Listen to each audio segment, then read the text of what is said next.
And everyone can hear me? That's great. Aliya Das Gupta, I lead business development at Sygnum Bank. And if you're looking at the title and wondering who the hell is Sygnum Bank, I just wanted to start with a quick show of hands. How many of you guys have heard of us or know a little bit of what we do? Okay, that's more than I thought, but still less than 50%. So I'll give you a really quick overview, just as a palate cleanser or wetting your palate. So Sygnum was actually established back in 2017 when our co-founders realized that there was a lot of exciting things happening in the world of crypto and a lot of things that the traditional finance world wasn't ready to engage with.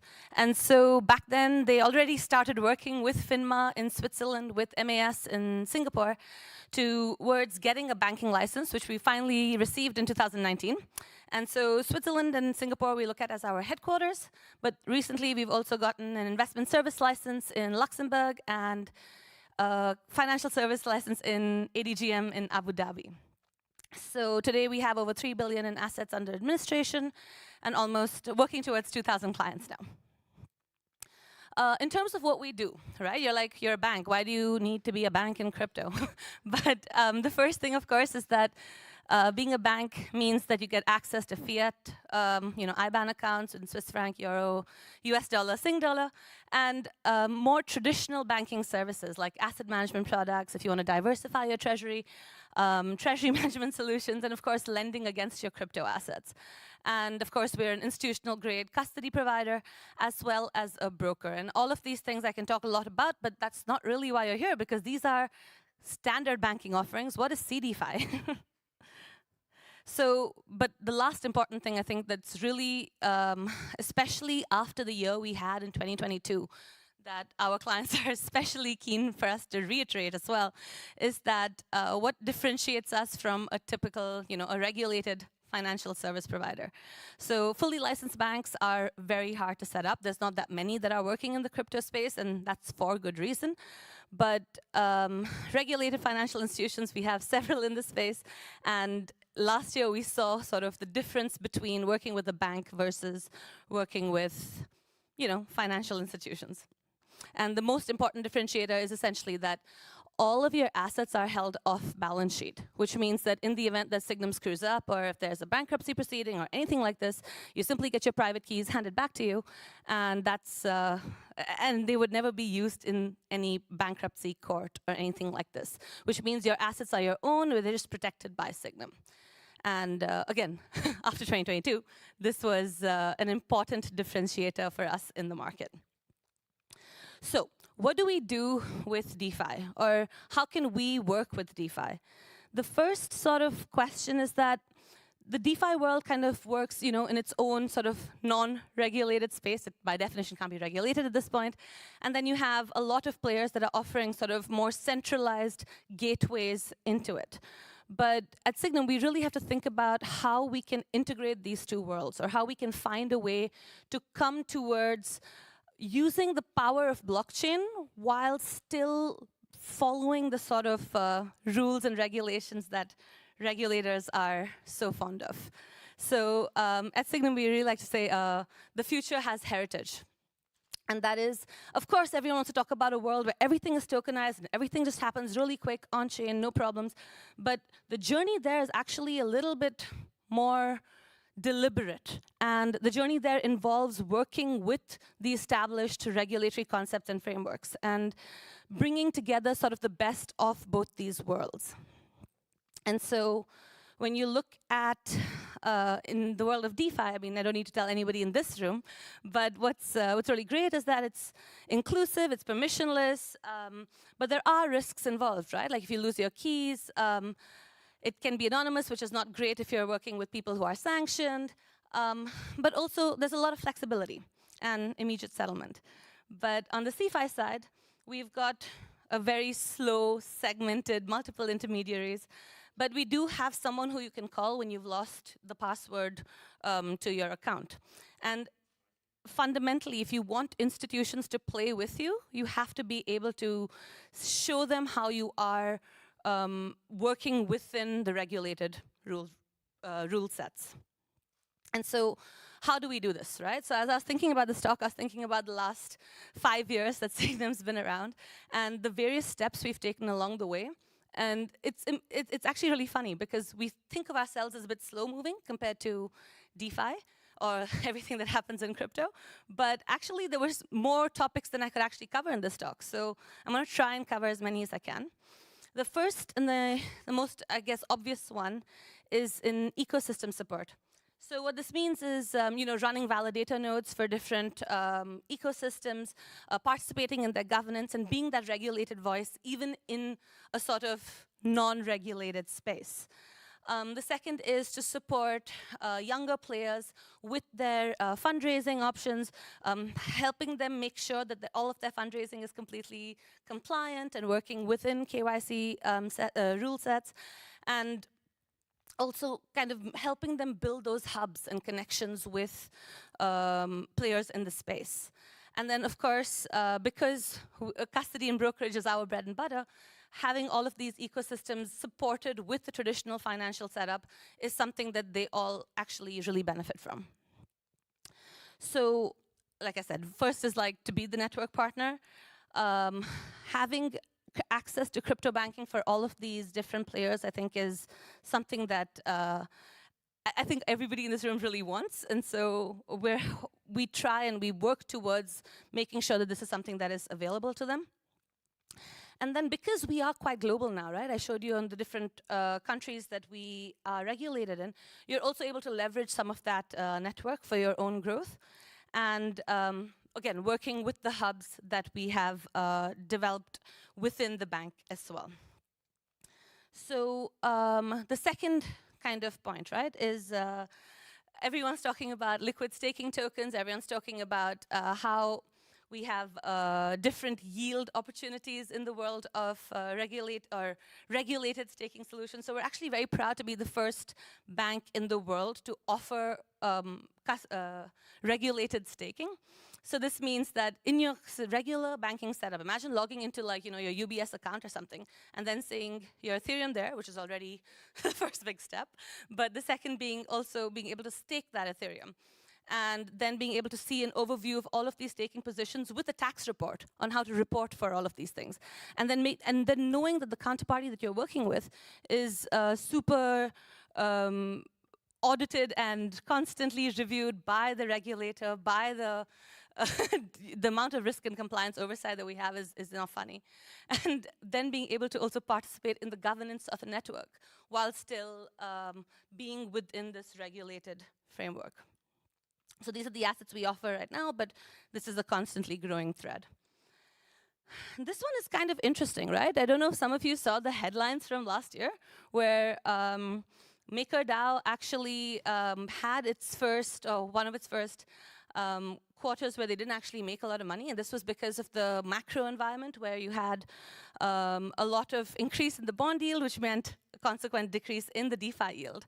And so our team actually worked with Monetalis to come up with this proposal where they'd moved 500 million in USDC into liquid bond strategies. And this was a first where you see a massive chunk of crypto assets still benefiting from a macro interest environment, which, I mean, some people will say, oh yeah, it's just crypto assets moving out into the real world. But what we're really seeing is like there was a flexible doorway where you can move your assets between what is actually lucrative at that moment, because it's not always the case that the bond environment is what it is.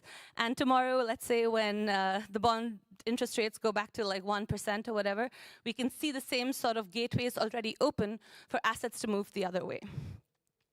And this was actually a really big deal for us when MakerDAO decided to work with us and move 500 million, and I believe they're doing another large tranche relatively soon.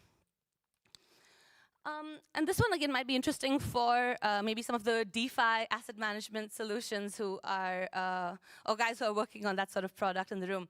Because when you're creating a bank, right, the first thing you do is you sort of work with, okay, let's give people the opportunity to buy Bitcoin. Easy. The next one is, okay, how do we create maybe a product that they can buy into and then still get exposure to the market? And once those kind of baby steps are done, which we've done, of course, the next step is really how can we make all of these processes a little bit easier using technology? And that's that's a little bit where we've reached now. And so first, of course, you might ask, why should you use blockchain tech for asset management solutions? So the obvious, I mean, I don't need to convince anybody in this room, I think, that blockchain is a good solution for asset management products, but still to cover it, right? So we've got increased scalability, increased speed. It's obviously a lot less expensive. And what you can really do is look at different profiles of different sorts of clients and then really build customized solutions for each of these guys. And what's also really nice is that they get immediate transparency. They can constantly see how their assets are working and what their daily NAV is or their hourly NAV is really. And all of these reasons were why we said, okay, we have to give this a go. But the question is with whom, right? And so we're working on a pilot now with Enzyme Finance. And for a lot of DeFi protocols who want to move into the institutional space, there's a bit of a question on why or how a regulated player like us would choose to work with a specific counterparty. And so in this case, it was looking at the sort of long-term record that these guys have. They've been in the space for a while. But also the fact that they thought about all these institutional grade features that are really important for this kind of integration. So let's talk about like subscription queuing. How do you make sure everyone can enter and exit at the same time? Or how do you have governance models around this? How do you make sure that there's nobody else who can change different assets as change, let's say, the rule sets governing a specific vault while it's still being active? Then you have access to market. Of course, there's a lot of different ways in which, or different types of assets that can be included. And then, of course, are they audited? Have they taken the precautions necessary? This one's, a no-brainer. But also, working with these kind of teams is making sure that they understand the level of compliance and risk oversight that we have. I talked about it before, and I can say it again. They spend a lot of time checking and rechecking what we do. Probably for good reason, because we are kind of pioneering into the space. But when you, as an IT security person, are hit with, let's say, a 30-page request on how a specific IT contract, a smart contract was written, for a lot of smaller DeFi protocols, this can be really daunting, right? How much resource do you put into just answering these sorts of questionnaires?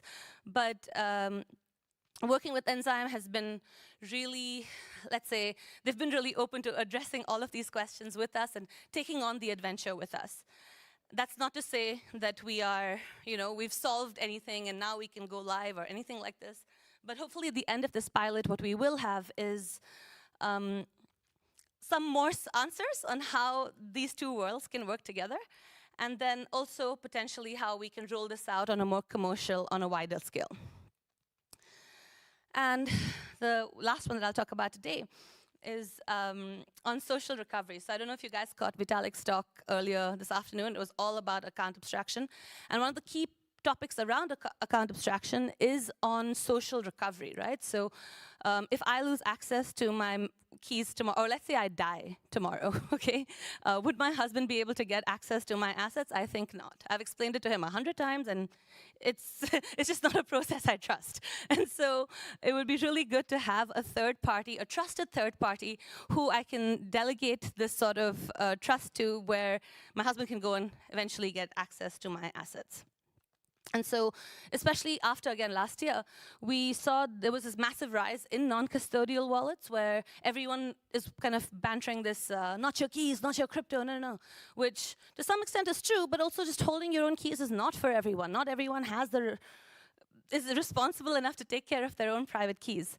And so we're now working on developing a solution. This is still quite early stage, but here's the alpha, on being able to custodize an admin key or a backup key for these sorts of multi-sig solutions, where in the future, if there's a disaster scenario, there's 3 co-founders on a plane, the plane crashes, is the DAO done? Or is there something you can do about it? Is there someone you can trust to get back access to these funds and keep the dream alive, right? So I will stop there. I've been told that there's only a minute left. Hopefully maybe one question or so. But yeah, thank you so much for listening to what we've been working on.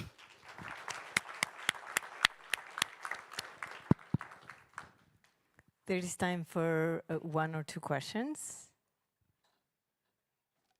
Anyone?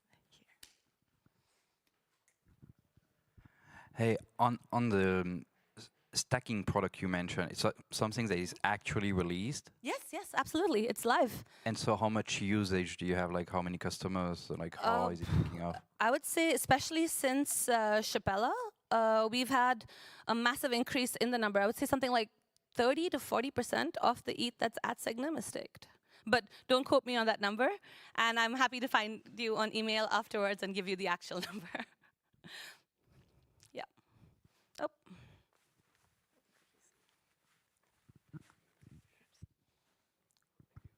Hi, my name is Julian. I'm in a similar role at Solaris, Berlin-based banking as a service provider, also doing crypto, but now in transition. The big question and the biggest threat we had from the compliance side of things is always AFC. And probably you work with chain analysis because you need to check the funds that are coming in and out. How do you work with the regulator and loads of inquiries and also, what is this, Staatsanwaltschaft in Switzerland? What is it, like law enforcement? Yeah. What's your experience there? So actually, before we could even take on our first client back in 2019, we've essentially first waited until we got a banking license before we started any of this stuff. And at the same time, we developed CAML. So it's Camel or Crypto AML. And this is kind of an internal tool that we've used using the best practices in the market. And any single transaction that enters the bank goes through this process. And CAML itself is a tool that's then audited and reviewed and approved by FINMA and enables us to be able to play in the crypto space. We are also now licensing Crypto CAML. So if your bank is interested, happy to talk about that. I'm Tantli. My question is a bit the same. What are the biggest issues if you're facing with regulations? So in terms of, Switzerland's actually a bit of an island, right? Like we've got, we had already in 2017 or 18 this no action letter set up from FINMA. And then in 2021, we had the DLT framework put in place, which gave us a lot of legal certainty when the rest of the world was still kind of figuring it out. Today you see the Liechtenstein rulebook, the one in Mika that's just come out, or Vara in Dubai. All of these are somewhat working on the same premise. And so FINMA is still, let's say, every single new product that we come up with, whether it's a staking solution or a pilot case, all of these things have to go to FINMA, and FINMA has to give us their kind of approval or no objection at least that we're going to try this out. And that is, I think, one of the biggest barriers to us rolling out, churning products out every month or so, because the ideas and the opportunities are immense. But yes, it's not the easiest journey. We have to constantly work with FINMA, take them on its educational journey to let them also understand how we're going to stick to the rule sets that exist. Perfect. I think that's time, and thank you so much again. You've got that part. Okay, it's in the guidebook.